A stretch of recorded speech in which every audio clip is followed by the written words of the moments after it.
La Victoire Radio TV depuis la République Dominicaine, c'est Canal pas pour même qui remet l'évangile ou même cap chercher sujet social sur la santé, la famille. La Victoire Radio TV, c'est Canal pas. Branchez et fait l'autre monde brancher nous sur YouTube, live ou en replay.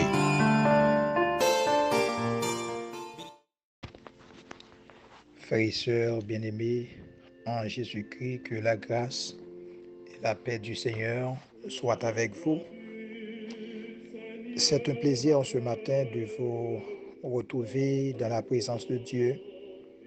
Je remercie le Seigneur pour cette opportunité, de vous retrouver dans la présence du Seigneur.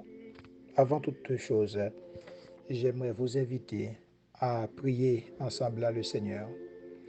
Notre bon Père céleste en Jésus-Christ, pourvoyeur de toute grâce et de toute bénédiction, à toi, ô tendre Père, soit la gloire. À toi, le Seigneur, soit l'adoration, l'exaltation, la louange. Père, nous sommes reconnaissants après avoir traversé la nuit, Seigneur Dieu. Nombreux sont ceux qui, malheureusement, n'ont pas pu se réveiller ce matin, mais tandis que nous autres qui sont vivants, Seigneur, c'est une grâce. Et Seigneur mon Dieu, nous voulons exprimer notre reconnaissance de gratitude pour, Seigneur Dieu, cette faveur. Père, pardonne-nous. N'entre pas en jugement avec nous à cause de nos transgressions. Mais puisque tu es compatissant, lent à la colère et riche en bonté, nous prions, Seigneur Dieu, que tu puisses intervenir afin que nous soyons dépouillés de toute iniquité. Envoie-nous ton Saint-Esprit. Que le Saint-Esprit, Seigneur, soit la lumière de notre victoire ce matin. Même avant, Seigneur Dieu, de vacuer à nos activités respectives, mais nous comptons, Seigneur mon Dieu, sur ta merveilleuse présence. Bénis, Seigneur Dieu, tous les responsables, tous les ouvriers qui, Seigneur Dieu, œuvrent de ta vigne, dans le champ. Oh oui, Seigneur Dieu, que la lumière de ta présence brille sur leur sentier. Conduis-nous au bon port. Conduis-nous, Seigneur Dieu, au port désiré, malgré les embûches, malgré les flèches enflammées du malin, le Seigneur mon Dieu. Mais nous prions que tu nous tiennes par la main afin que nous puissions, Seigneur Dieu, triompher sur toutes les forces infernales de ce monde. Père, nous comptons sur toi ce matin. Et c'est dans le nom de Jésus-Christ, le berger fidèle, que nous faisons cette prière.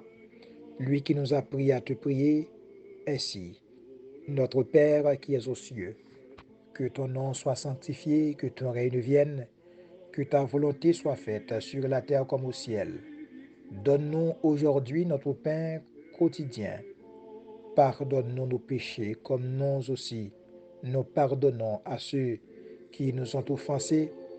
Ne nous induis pas en tentation, mais Seigneur, délivre-nous du malin, car c'est à toi qu'appartiennent dans tous les siècles le règne, la puissance et la gloire. Amen. Chers amis, frères et sœurs, une deuxième fois, que la grâce et la paix de Jésus-Christ soient avec vous. Ici, votre serviteur et frère, Maxi Wilner.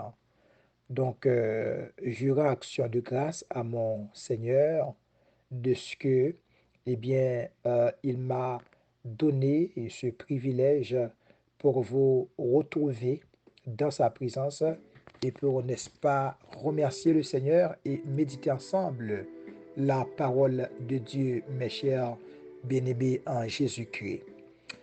Et j'aimerais méditer une portion des Saintes Écritures avec vous ce matin, trouvée dans l'épître de Jacques.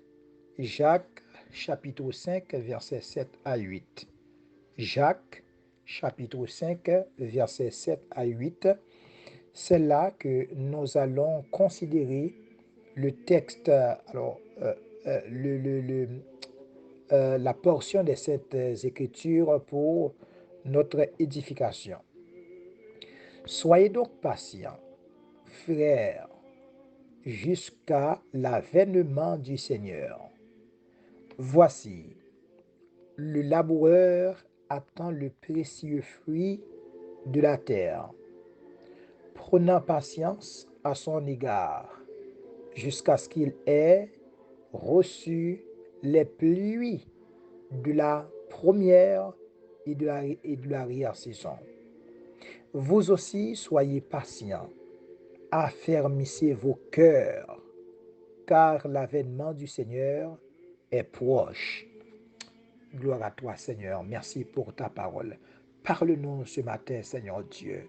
Nous voulons écouter ta parole, Seigneur Dieu. Éclaire nos cœurs et donne-nous, Père Saint, de parler en ton nom pour la gloire, Seigneur mon Dieu, de ton nom. Merci, Seigneur. Comment vaincre les patiences?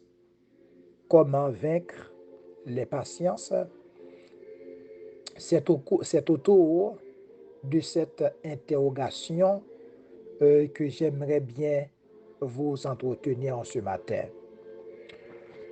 Combien de fois sommes-nous préoccupés quand nous n'arrivons pas à obtenir ce qu'on espérait dans les brefs délais?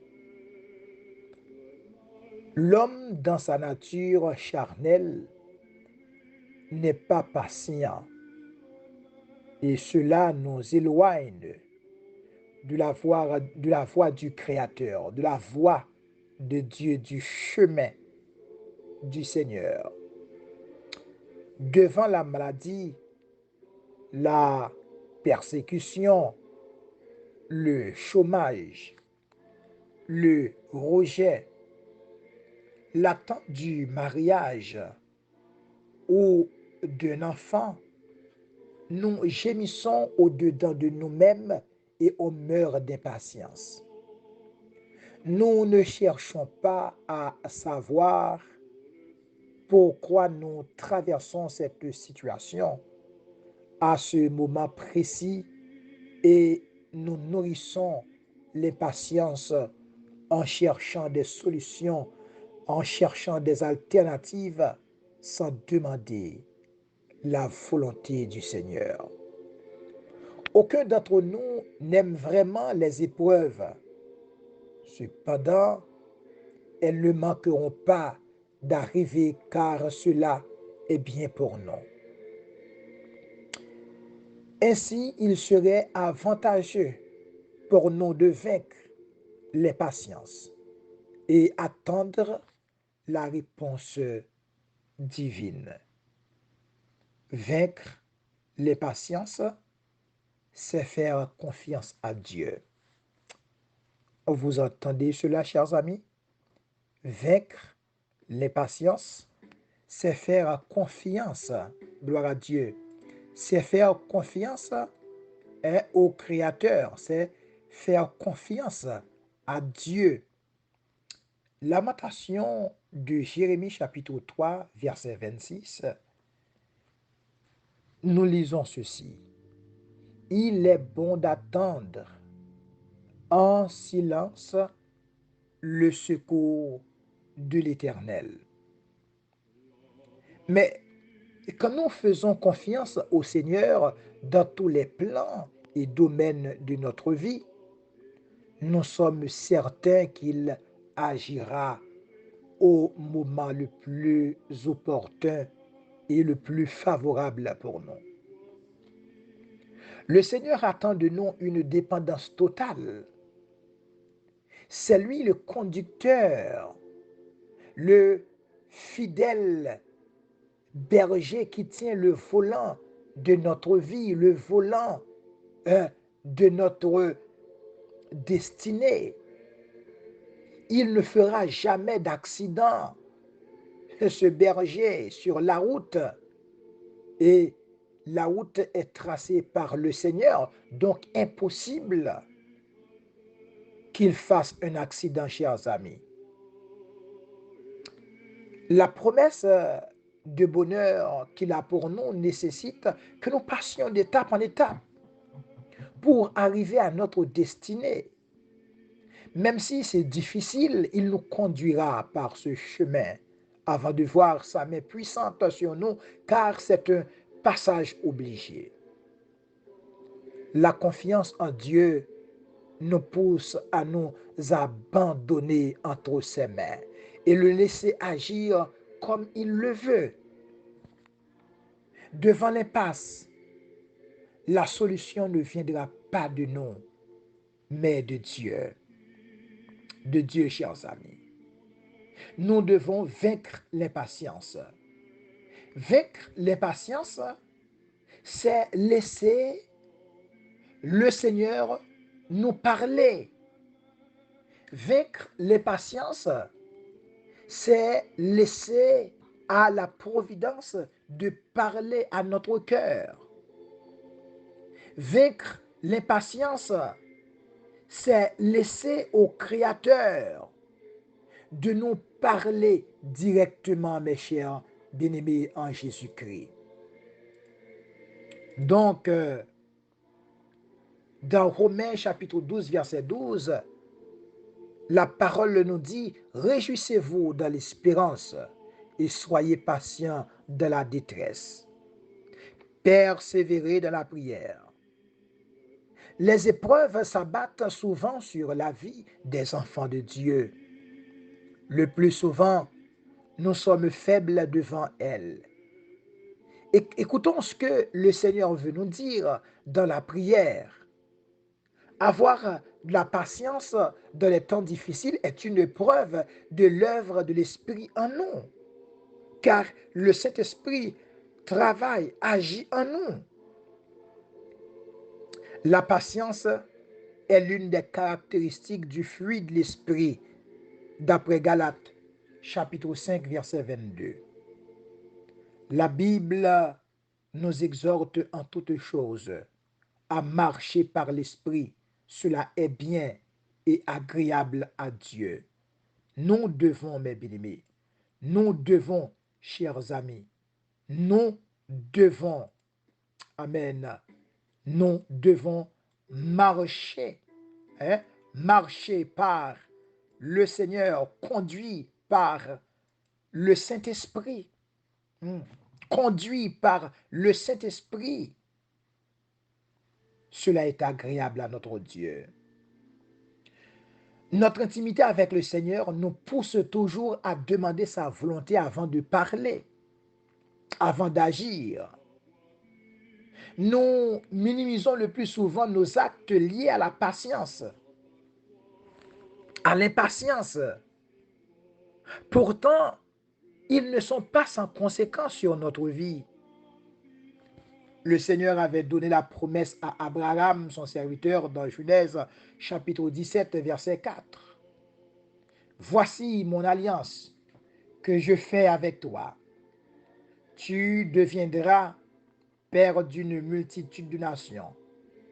Quand l'attente est devenue longue, Sarah, dans son impatience, a poussé Abraham à avoir un enfant avec Agar, sa servante.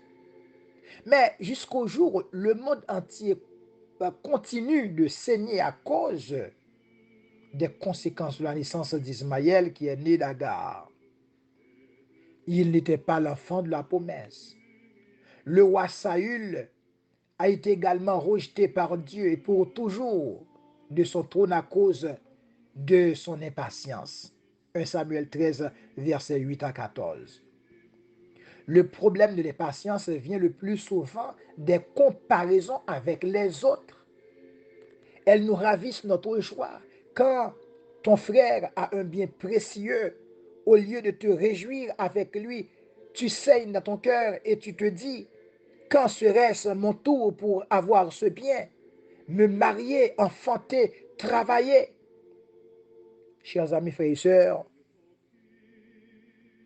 laissez forger en accomplissant sa volonté parfaite dans votre vie.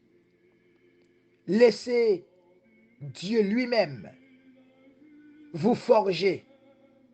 Laissez Dieu lui-même forger sa volonté parfaite dans votre existence. Il faut laisser le Seigneur lui-même vous conduire au bon port, chers bien-aimés. Il faut laisser au Créateur, le maître de l'existence, votre Créateur, prendre le contrôle de votre destinée. Je comprends que ça peut être difficile pour vous d'accepter les moments difficiles. Vous êtes impatient, mais votre impatience ne peut pas faire euh, la volonté du Seigneur éclater dans votre vie. Laissez-moi vous dire que Dieu a déjà planifié votre témoignage. Dieu a planifié déjà votre mariage. Dieu a planifié déjà euh, votre progéniture ou vos progénitures. Tout ce que vous aurez, c'est déjà planifié. Dieu a tout prévu. Donc, j'aimerais vous dire, chers amis, vous ne pouvez pas aider le Seigneur. J'ai l'impression qu'il y a certaines personnes qui pensent pouvoir aider le Créateur. Et le plus souvent, qu'est-ce qui arrive? Donc, vous faites des erreurs. Et quelquefois, vous connaissez de l'humiliation. Vous savez pourquoi? C'est simple. Parce que vous ne voulez pas tout simplement attendre la volonté de Dieu réalisée dans votre vie. Chers amis, j'aimerais vous dire ce matin que vous ne pouvez pas aider le Seigneur. Vous ne pouvez pas aider Dieu. Oui, Dieu vous a parlé, Dieu vous a révélé quelque chose, mais il faut attendre, accomplir la volonté de Dieu dans votre vie. Il faut attendre le Seigneur. Il faut apprendre à compter sur le Créateur, mes chers amis. Pendant que vous pensez qu'en consultant votre ami, votre camarade, votre collègue de travail, je ne sais pas, un homme marié, une femme mariée, peut-être un diaspora, quelqu'un vivant au Canada ou aux États-Unis, qui est rentré en Haïti, puis vous voulez donner votre cœur, peut-être même perdre votre dignité, votre valeur. Donc, ce qui est important pour vous, ce qui a de la valeur dans votre être, dans votre personne, dans votre corps. Mais dans le but d'avoir un visa, vous voulez partager oh, votre corps à quelqu'un. Chers amis, vous ne pouvez pas aider le Seigneur. Vous ne pouvez pas aider Dieu. Donc, soyez patients. C'est ce que le serviteur Paul nous dit. Là où nous avons fait la lecture, Jacques chapitre 5, verset 7, le verset 8. Soyez donc patients, frères, jusqu'à l'avènement du Seigneur. Voici le laboureur attend le précieux fruit de la terre, prenant patience à son égard jusqu'à ce qu'il ait reçu les pluies de la première et de l'arrière-saison. Vous aussi, soyez patients. Monsieur, homme marié, soyez patient. Madame, soyez patiente. Jeune fille, jeune homme, soyez patient. Affermissez vos cœurs. Attendez le Seigneur. Il faut avoir de la patience. Attendez le Seigneur et quand vous aurez votre témoignage, oh, les autres vont aussi témoigner, oh, la gloire de Dieu dans votre vie. Parce que vous avez été, chers amis, vous étiez patient dans les situations, mais quand, eh bien, vous avez emprunté le chemin de la patience, vous allez certainement témoigner la gloire de Dieu dans votre vie. Il est bon d'attendre en silence le secours de l'Éternel, chers amis. Qu'il en soit ainsi pour vous et que le Seigneur vous bénisse. Prions le Seigneur. Notre Père, notre Dieu Tout-Puissant, Jésus-Christ, nous sommes retournés, Seigneur Dieu, avec un cri, Père Saint, un cri euh, où personne dans ce monde, dans cette vie, ne peut, Père Saint, donner une réponse par rapport à ce cri. Il n'y a qu'une personne. Il y a euh, juste une personne, quelqu'un qui se nomme Jésus-Christ de Nazareth. Oui, Seigneur, je suis sûr que le Christ, notre avocat, notre paraclète de tous les temps, le roi des rois, le Seigneur des seigneurs, il peut agir. Oui, Seigneur, je prie afin que tu puisses donner de la patience à quelqu'un qui est impatient, Seigneur Dieu, dans sa situation, quelqu'un qui est impatient au Dieu de grâce, dans son carrefour difficile. Mais le Seigneur, tu es le Dieu de toute grâce, le Dieu de toute bonté, le Dieu de miséricorde. Je t'en supplie, Seigneur, par Jésus-Christ, de donner de la patience à ceux qui sont découragés dans cette vie, Père Saint. Père, nous comptons sur toi. Dès nous bénir cette journée. Nous nous remettons, Père Saint, entre tes mains. Et ceci, tout le long de notre pèlerinage. Nous voulions, Seigneur mon Dieu, que tu sois notre guide, notre pasteur, notre conducteur. Père, reçois favorablement les cris de nos cœurs. C'est par Jésus-Christ que nous faisons cette prière. À lui soit la gloire, la puissance et la majesté dès à présent et au siècle des siècles. Amen. Chers amis, que le Seigneur vous bénisse. Je vous souhaite de passer une agréable journée en Jésus-Christ.